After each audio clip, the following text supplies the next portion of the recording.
muchas gracias también por acompañarnos el día de hoy y escuchar pues estas experiencias, estas realidades en el país y particularmente en Chiapas. Y pues bueno, quiero partir en que es importante no entender la violencia como si fuera algo homogéneo, ¿no? Algo lineal, ¿no? Sin embargo, sí hay continuidades, ¿no?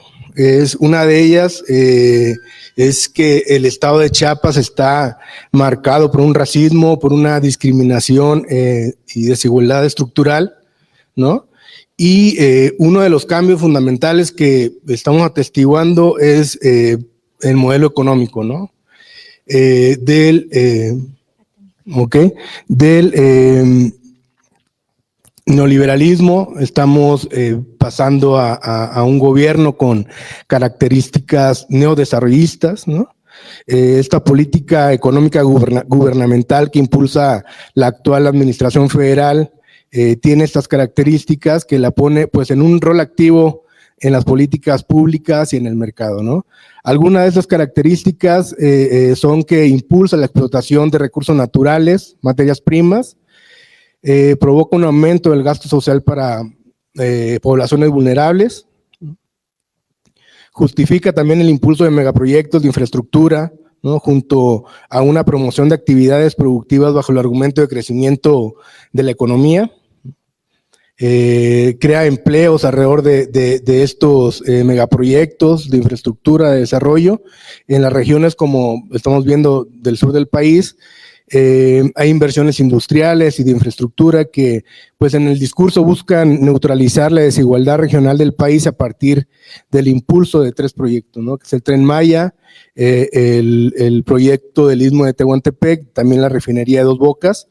Y pues bueno, Chiapas es parte importante de este complejo de desarrollo, ¿no? En términos de espacio, en términos de biodiversidad, para inversión también de esta infraestructura y en términos también de megaproyectos turísticos, ¿no?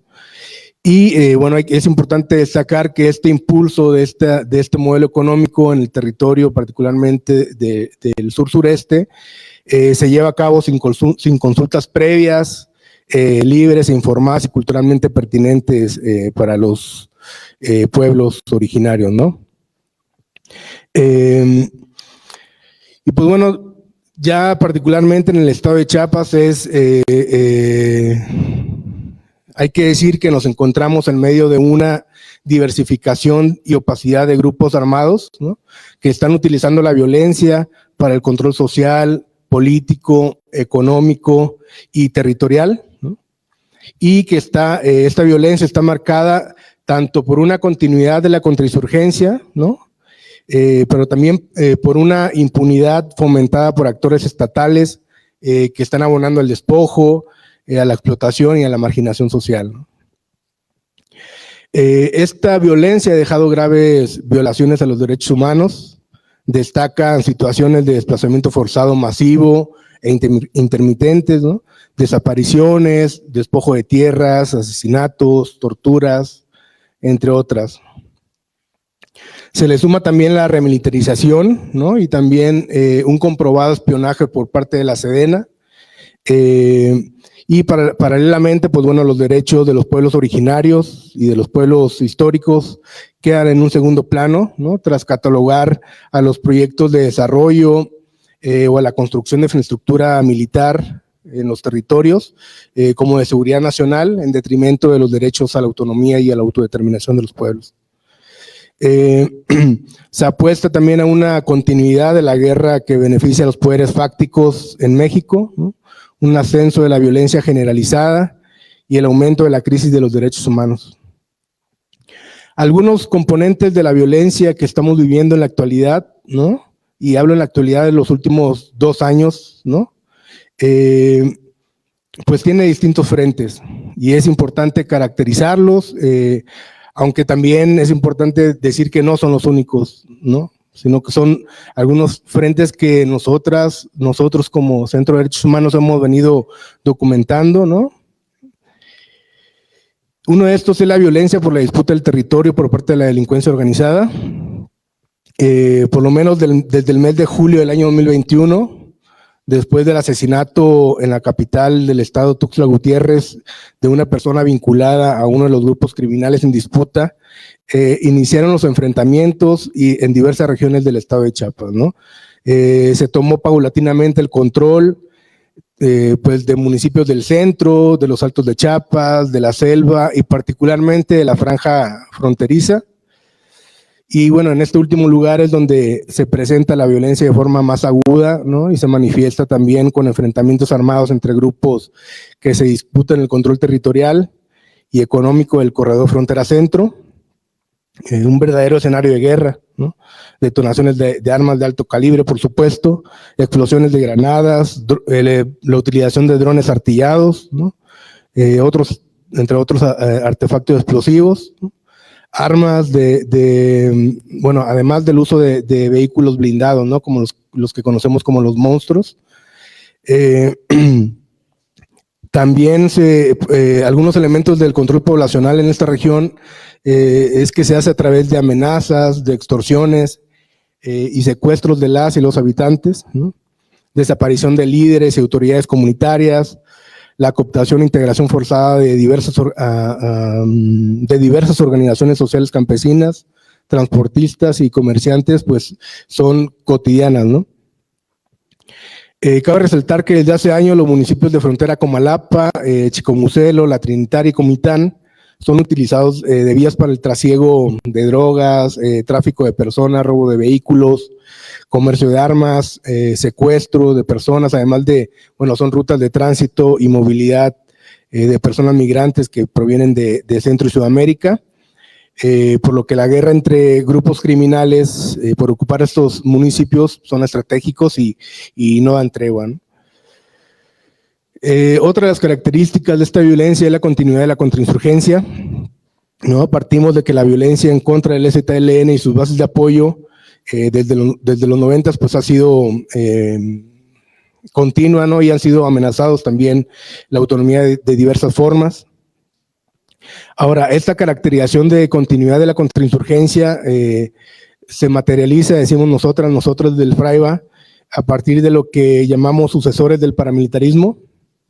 Esto es, dinastías de grupos paramilitares, ¿no? Familiares directos de líderes de la década de los 90, que, por ejemplo, perpetraron la masacre de Acteal el 22 de diciembre de 1997, y que además de la violencia que generaron en la región de los Altos, pues también lo hicieron en la zona norte, ¿no? En la zona selva, generando desplazamientos forzados masivos, ejecuciones extrajudiciales, desapariciones forzadas en la década de los 90, ¿no?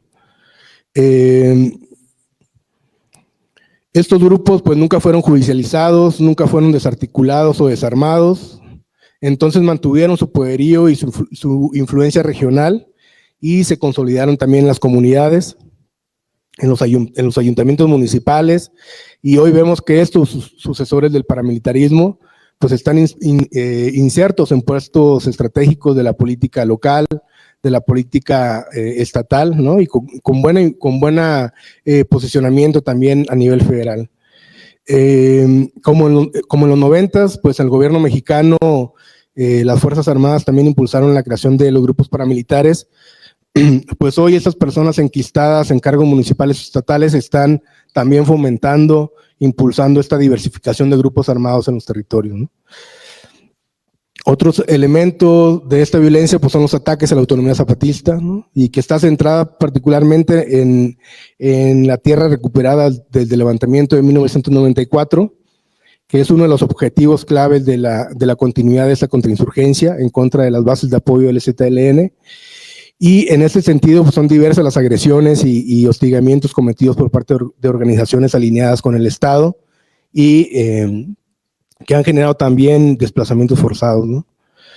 Esta es la situación que impactó, por ejemplo, a El Esfuerzo, ¿no? El municipio autónomo rebelde zapatista, Comandante Ramona, ahí en la región Moisés y Gandhi, el poblado La Resistencia, poblado Emiliano Zapata, San Isidro y 16 de febrero de Lucio Cabañas, del municipio autónomo Lucio Cabañas, y nuevo poblado San Gregorio, Nuevo San Gregorio, todos estos ubicados en el Caracol 10 de la región Caracol 10 Patria Nueva, ¿no?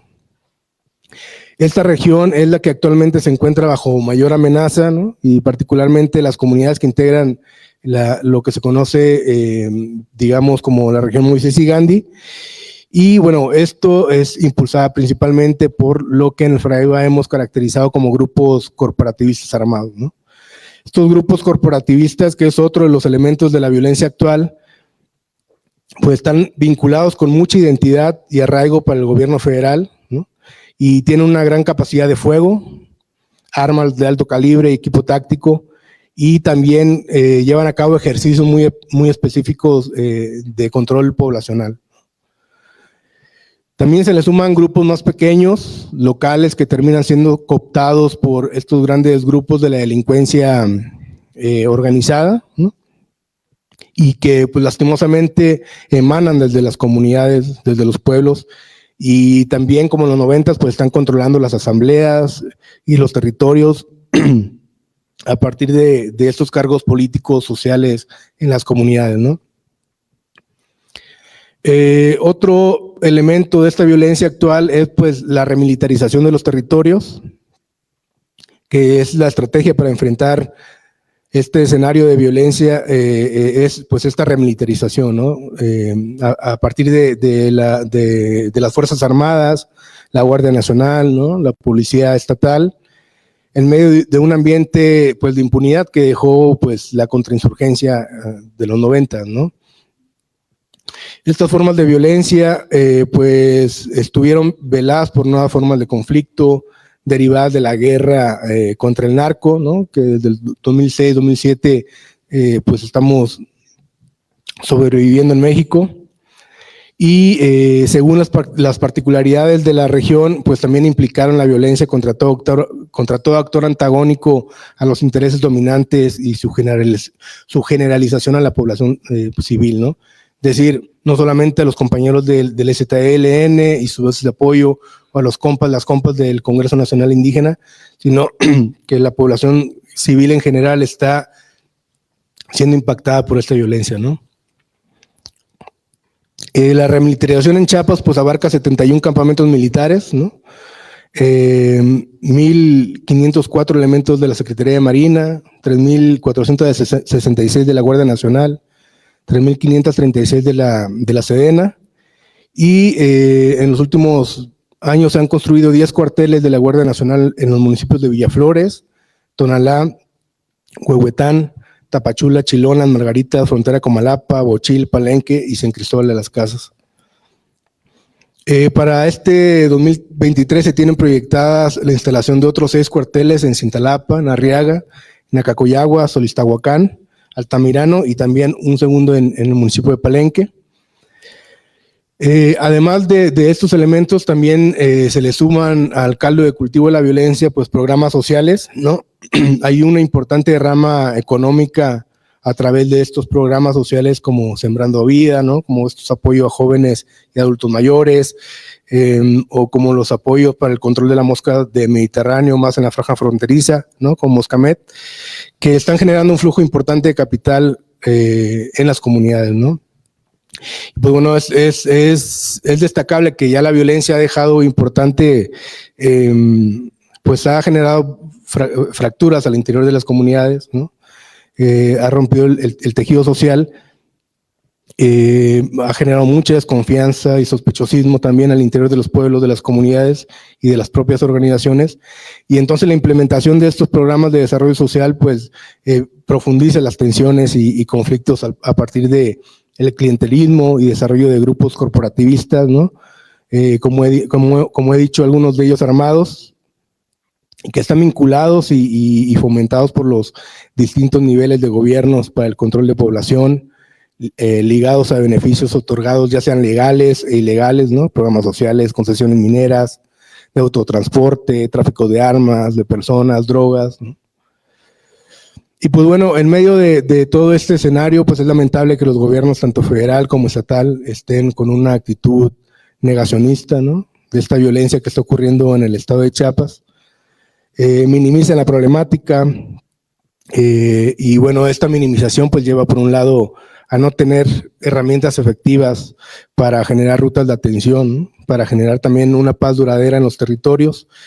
Y entonces ahí es muy importante partir de que hay que reconocer lo que está sucediendo en el estado, decimos nosotros. No nos va a llevar a ningún lado negar la violencia ni minimizar las cosas.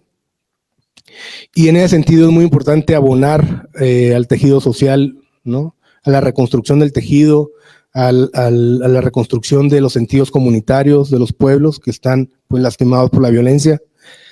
La militarización y los programas sociales no van a llevar a una solución duradera, ¿no? Está comprobado ya que la militarización solamente profundiza las violaciones graves a los derechos humanos.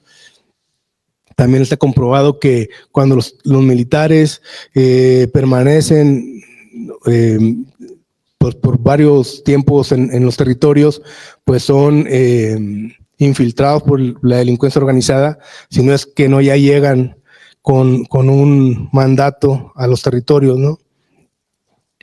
Y pues bueno, a diferencia de la implementación de los programas sociales que son a partir de intereses ajenos a las comunidades, ¿no?, con equipos técnicos que no emergen desde los pueblos, es muy importante implementar una ruta de atención que justamente esté acorde a los pueblos y comunidades, ¿no?